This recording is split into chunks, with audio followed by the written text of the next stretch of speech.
አመልጠኝ አታሩጣኝ ነግሬ ነበር ማለት ስሚ በዝና በኩል የላክሻቸውን ሐሰተኞች ገጆች ዮናስ ጨርጨር ሄደሽ አይመጣም ሂዱ ባያቸው 10 እየደወሉ አይጨቅጭቁ አልገባኝም እንዲገባሽ በደንብ አድርገሽ ስሚኛ ቤቱን መኪናዬንም ሸጫለሁ እናንተ ለላካቻችሁ ሐሰተኞች ገጆች ሳይሆን እኔ በራሴ በኩል ላገኛቸው ገጆች ሸጫዋል እንግዲያውስ ከዚህ በኋላ እንደውም ደው ብለሽ ፈንጂ ጭራቅ ሎርውራ በታች በኩል በላይ ሎርውራ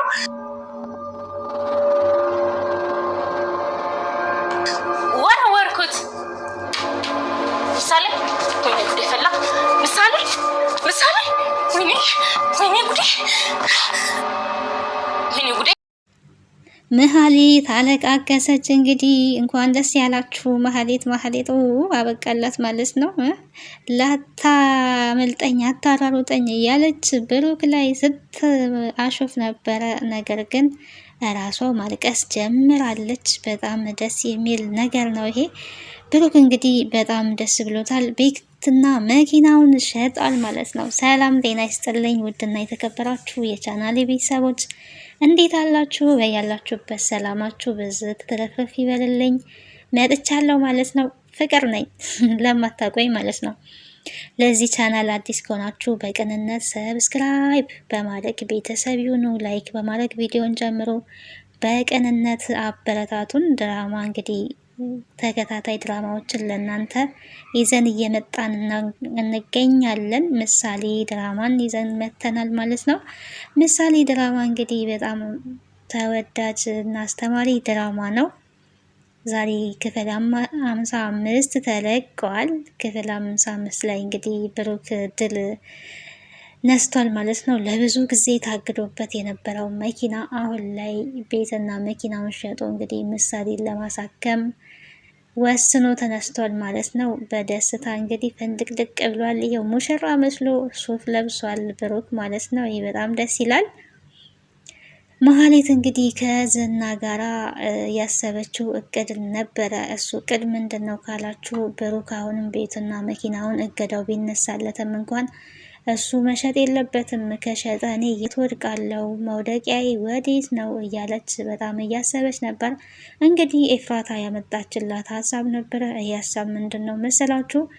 አሁንም ብሩክ ቤትና መኪናውን እንዳይሸጥ እገዳውን ብታነሽም እንኳን ዝና ሰው ልኮ ማራዘም ልክ ሞገስ በፊት ሲያደርግ እንደነበረው አሁን ላይም ከዝና በኩል ገዢዎች ልኮ ቆይ ዛሬ ቆይ ነገ እየተባለ ማራዘም አለብን።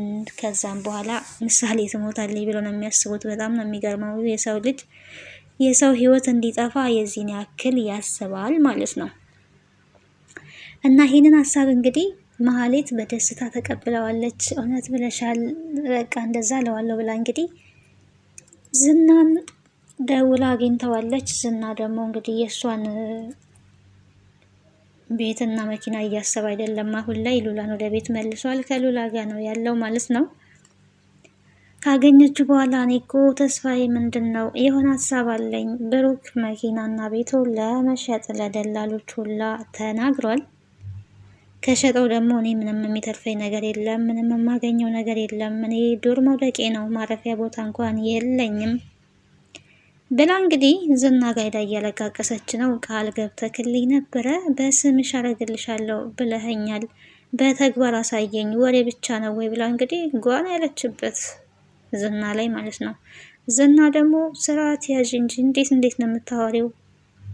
የምን ጋጠ ወጥነት ነው? እንደ ጋለሞታ አታውሪ እያለ እንግዲህ ከተረጋጊ ምናምን እያለ እንግዲህ ዝናን እንደምታውቁት መልሶላታል ማለት ነው። እኔ ቤትና መኪናውን በስም ቢሸጠውም ችግር የለውም እያላት ነው ማለት ነው። እሷ ግን መጀመሪያ ላይ ጨርጨር እያለች ነበር። አትንጨርጨሪ፣ ተረጋግተሽ አውሪ፣ ስርዓት ይኑርሽ እንጂ ላነጋገርሽ ስርዓት ይኑረው እያላት ነው ዝና ማለት ነው። ቤት ለመውረስ ብለሽ ነው ወይ ከዛ የወጣሽው? ይልቅ ከዛ የተሻለ ሀሳብ ለምን አታስቢም? ለምን ብሩክና ሞገስን አናጠፋቸውም፣ ብሩክን እገለዋለሁ ብለሽ አስበሽ ታውቂያለሽ ወይ ነው ያላት። ኧረ በጭራሽ አስቤ አላቅም ነው ያለችው። የዝና ሀሳብ እንግዲህ ብሩክና ሞገስን ማጥፋት ነው የሚፈልገው አሁን ላይ።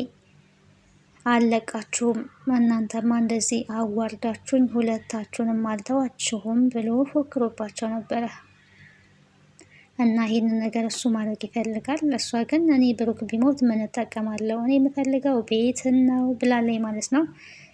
ቤት ለመውረስ ነው እኔ ከዛ ቤት የወጣሽው፣ ስለ ቤት ጉዳይ ስለዚህ ስለ ትንሽ ነገር አታስቢ፣ ማሰብም ራሱ አይጠበቅብሽም፣ ትልቅ ነገር ለማሰብ ሞክሪ ብሏታል። እንግዲህ እንደዚህ ከእሱ ጋር እያወራች ባለችበት ስልክ ተደውሎላት መሀሌት ብሩክ ቤትና መኪናውን የሸጠ መስሎኛል፣ ገዢ ሰዎች አብረውት አሉ፣ ደስ ብሎት እየሄደ ነው ብላ እንግዲህ አንድ አቃጣሪ ነግራታለች ማለት ነው። ከካሜራ ጀርባ ነው እንግዲህ አላየናትም፣ ድምጿ ብቻ ነው የገባው። ማን እንደሆነች ማወቅ እንፈልጋለን፣ እንደዚህ ለመሀሌት ወሬ የምታቃጥረው ማለት ነው።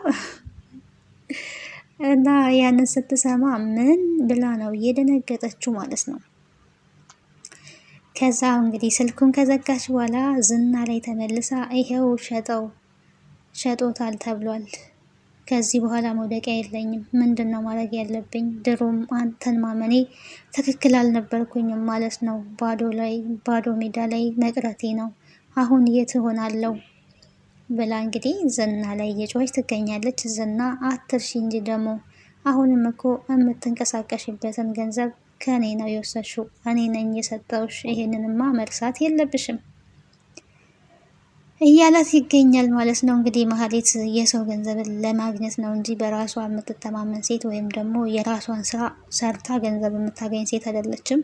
በማጭበርበር ነው ገንዘብ ማግኘት የምትፈልገው ማለት ነው። ያለፋችበትን ይገባኛል እንግዲህ ውርስ የባሌ ገንዘብ ለኔ ካልሆነ ብላለች። እንደዚህ አይነት አማርኛ ያለፉበት ገንዘብ የኔ ይሁን ማለት በጣም ከባድ ነው። መሀሌት ግን በጣም የተሳሳተ ስራ ነው እየሰራሽ ያለሽው፣ ከሰማሽን ማለት ነው።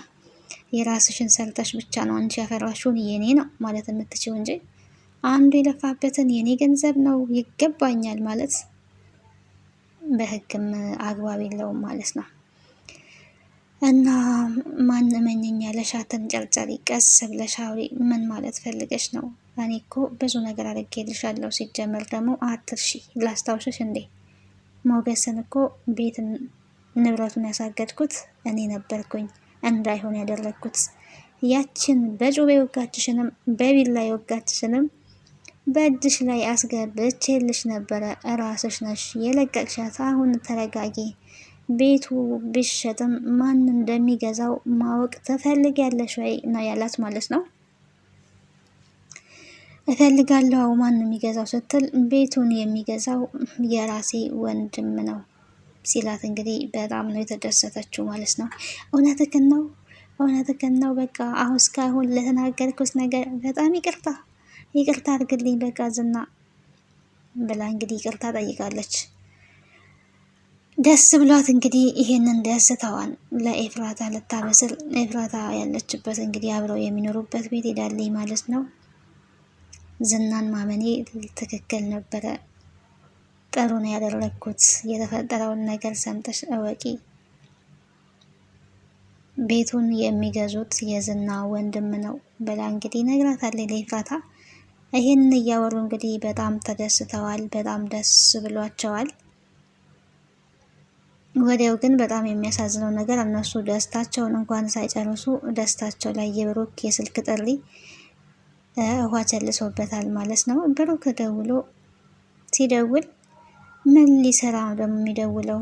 ሊያለቃቀስብኝ ነው ወይ እያለች ደግሞ አሁንም ገና ካፏ ሳትጨርስ አይ አላነሳም፣ ሊያለቃቀስብኝ ነው፣ የእሱን ለቅሶ መስማት አልፈልግም እያለች ኤፍራታ አንሺውና እስኪ ትንሽ ሲያለቅስ እንስማው። ኤፍራታ ግን እኔ በጣም ነው የምትገርመኝ። ሁሌም ተንኮል ነው፣ የሰው ውድቀት ነው የሚያስደስታት ማለት ነውና ሲያለቅስ ትንሽ እንስማው አንሺው ብላ እንግዲህ ታስነሳታለች። ቀጥታ ስልኩን እንዳነሳች እንግዲህ መሀሌት ደግሞ ልታለቅስብኝ ነው የደወልከው? ምን ፈልገህ ደወልክ ነው ያለችው ብሩክም ማለት ነው። ብሩክም መሀሌት በዝና በኩል የላክሽብኝ ሰዎች አጉል እንዳያደርጉኝ እባክሽ ስናለምንልኝ እያለ እንግዲህ ሙድ እየያዘባት ነበረ። እሷ ግን የመለሰችለት መልስ ላታመልጠኝ፣ አታሯሩጠኝ፣ ድሮም እኮ ነግሬክ ነበረ እንደማታሸንፈኝ ስትል ለማንኛውም ዝና የላካቸውን ሰዎች ስልክ እየደወሉ እንዳያስቸግሩኝ፣ እንደዚሁም ደግሞ ተመለሱ ብለሽ ሄደሽ ነገሪያቸው። ስልክ እየደወሉ እኔን 10 ጊዜ አይጨቅጭቁኝ፣ ነገሪያቸው እኔ ቤትና መኪናዬን ሸጫለሁ። የሸጥኩት ደግሞ እናንተ ለላካችኋቸው ውሸታም ሰዎች ሳይሆን በራሴ መንገድ ላገኘዋቸው ሰዎች ሸጫለሁ ቤትና መኪናዬን። ምን እያልክ ነው ስትለው፣ ቤትና መኪናዬን እናንተ ለላካችሁ ሰዎች ሳይሆን በራሴ መንገድ ሸጫለሁ። በደንብ ስሚኝ፣ ትፈነጂ እንደሆነም ይሄዋ ያለው እንደ ወንብ ፈንጂ ብሎ ስልኩን ይዘጋባታል። ከዛ እንግዲህ ወይዘሮ መሀሌት ጸጥ ብላ ደንግጣ ከው ብላ አይኗን ወደ ሰማይ አፍጣ ነው የቀረችው ማለት ነው። ልክ እየተንዘፈዘፈች ይህንን ያየች እህቷ ኤፍራታ ምን ሆነሽ ነው ማለት ምን ብሎሽ ነው? አረ ምን ተፈጥሮ ነው እያለች ጥያቄ የተደረደረላታለኝ ማለት ነው። ቤቱን ሸጠው እኮ እኛ ለላክነው ሰዎች ሳይሆን ለሌላ ሰው ሸጫለሁ ብሏል ብላ እንግዲህ ቀኑን ሙሉ ስታለቅስ ነው የዋለችው ኤፍራታ እንግዲህ ወይ ጉድ! አሁን ታዲያ ምንድን ነው የሚሻለው? ምን ማድረግ ይሻለናል? በቃ እንደዚህ ካደረገ ብሩክን ይቅርታ መጠየቅ አለብሽ። እኔም ጭምር እኮ አንድ ክፍል ቤት ይደርሰኛል ብዬ ነበረ እያሰብኩ ያለሁት። እንዴት እንደዚህ ያደረገ? አሁን ምንም መውደቂያ የለሽም። ስለዚህ ብሩክን ይቅርታ መጠየቅ ነው የሚሻልሽ ብላለይ። እንደዛ አድርጌው ብሩክ ለእኔ ይቅርታ የሚያደርግልኝ ይመስልሻል? እንዲያውም ቢያገኘኝ ልጁ ከታከመችለት እኔን ለማጥፋት እኔን ለመግደል ነው የሚፈልገው እንጂ በጭራሽ ይቅርታማ አያደርግልኝም። እንዴት ነው ይቅርታ የምጠይቀው? እያለች ነው ኤፍራታ። ደግሞ እሷ ጋር እንድትቀመጥ አትፈልግም። ቤቱ አይበቃንም፣ ምንስ ትበያለሽ? አንቺ የለመድሽው በሰፊ ነው እያለች ካሁኑ እንግዲህ ፊቷን እየከጠቆረችባት ይገኛል። ያው ሲኖር ነው ሁሉም ሰው የሚወደው። ገና ለገና ቤት ታገኛለች ብላ ነበር ያስጠጋቻት። አሁን ግን ከአሁኑ ቁርጧን እየነገረቻት ነው። እንደው ከለቅሷ እንኳን እስከምታገግም አልጠበቀቻትም። ብሩክ እንግዲህ ይሄ ተሳክቶለታል። ሌላው በጣም የሚያሳዝነው ነገር ቅድስት እንግዲህ ቤት ውስጥ ከምሳሌ ጋር ስትጫወት ምሳሌን ኳስ መቷት ያው ራሷን ስታለች። ይሄ በጣም የሚያሳዝን ነገር ነው። ደስታውን አጣጥሞ ሳይጨርስ ቤት የጠበቀው እንግዲህ ሌላ ነገር ነው። ምሳሌ በጣም ታማለች። ጭራሽ አልነቃችም። ቅድስት በጣም ደንግጣለች። ደጋግማም ስልክ ስደውልለት ነበረ። እሱ ግን ያው ቦታውን ቤትና መኪናውን ለመሸጥ ምንም አይነት መጥፎ ነገር ላለመስማት ስልኩን ዘግቶ ነበር የሄደው። አማራጭ የላትም እንግዲህ ቅድስት በጣም ደንግጣ መድኃኒትም ሰጣት። በስተመጨረሻ ብሩክ አላነሳ ሲል ዳጣ ጋም ደውላ ነበረ። ዳጣ ደግሞ ከሞገስ ጋር ነበረች። ምሳሌ መታመሟን ስትሰማ ልሄድላት ብላ መታለይ። ሞገስም ብር ካስፈለጋችሁ ሐኪም ቤት ወስዳችኋት ደውሉልኝ ብሏል። በጣም ደስ ይላል። እንግዲህ ብሩክና ሞገስ ተጣልተዋል። ነገር ግን ምሳሌ ግዴታ መታከም ስላለባት ገንዘብ ካስፈለጋችሁ ጠይቁኝ፣ ደውሉልኝ ብሏታል ማለት ነው። ሐኪም ቤትም ወስደዋታል። ምሳሌን ግን ትነቃለች ዶክተሮቹ ብለዋል ተብሏል። ምሳሌ እንግዲህ አሁን አሳሳቢ ሁኔታ ላይ ነው ያለችው። ምሳሌ እንግዲህ መታከም አለባት፣ ምንም መሆን የለባትም የእውነት ማለት ነው። ምሳሌ እስካሁን ብሩክ ለፍቶ ደክሞ ቤቱ ከተሸጠ በኋላ እሷ መታመም የለባትም ወይ ደግሞ መሞት የለባትም፣ መንቃት አለባት። ያው ብዙውን ጊዜ እንደዚህ ትሆናለች። አሁን ላይ ግን በመጨረሻ ሰዓት እንደዚህ አይነት ህመም መግጠሙ በጣም ነው የሚያሳዝነው። ይሄ ለብሩክ በጣም የልብ ስብራት ነው። ብዙ ነገር ያጣበት፣ ከጓደኛውም የተጣላበት፣